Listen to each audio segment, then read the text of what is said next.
All right, we're gonna try and make a quick one for you today. As you can see behind me, we got the skid steer, we got a pile of dirt, and we got the dump truck. So I'm assuming you can figure out what we got going on. We're gonna run a couple test loads, see how the truck runs, and go from there. So we got jobs for the truck to go to this week, which I'll try to make some videos on. I'm gonna also break the GoPros out of storage this weekend and get all those charged and working again. But yeah, that should add to the content value, if you will. In the meantime, I still got my phone. So the Deere just barely loads, so I'm gonna start loading it a little bit. I'll get some pictures or something of the Deere loading it so you can see that, yes, indeed, a 325 can load a high-sided quad.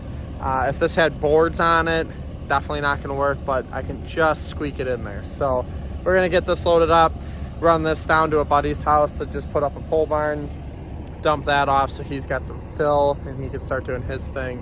And yeah, that's what I got for you. So I guess here we go.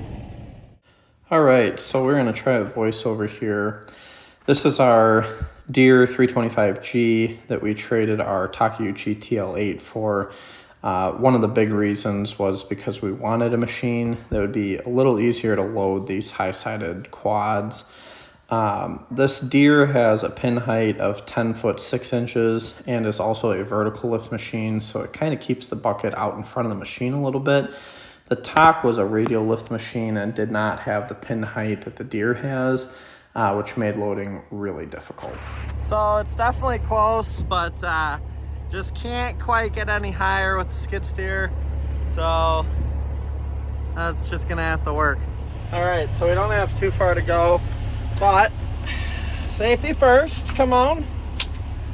And oh, get my armrest right, and we're off.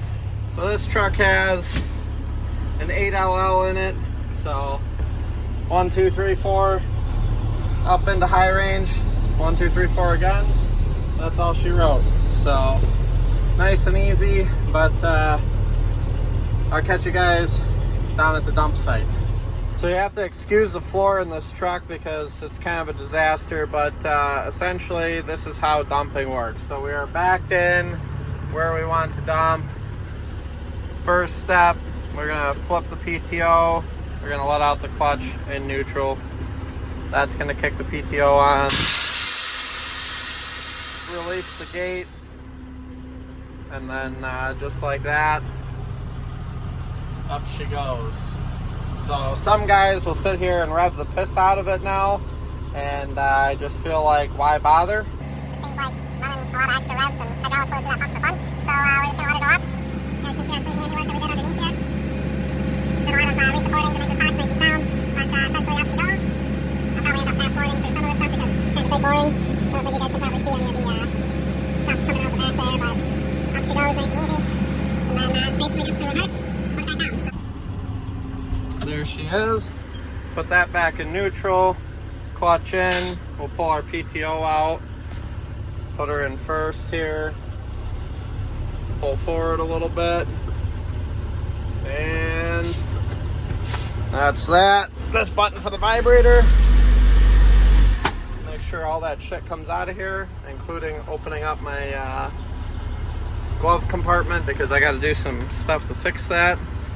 And then down is just gravity down. So shook them down pretty quick. No big deal. Zoom her in. Oh yeah, just barely peeking out the top there. That was a pretty good load. Got just a little bit more in there this time than the last time, but this is my last load of the day. Still have plenty here to get rid of, so just gonna keep on keeping on. But that's gonna wrap it up for today, I think.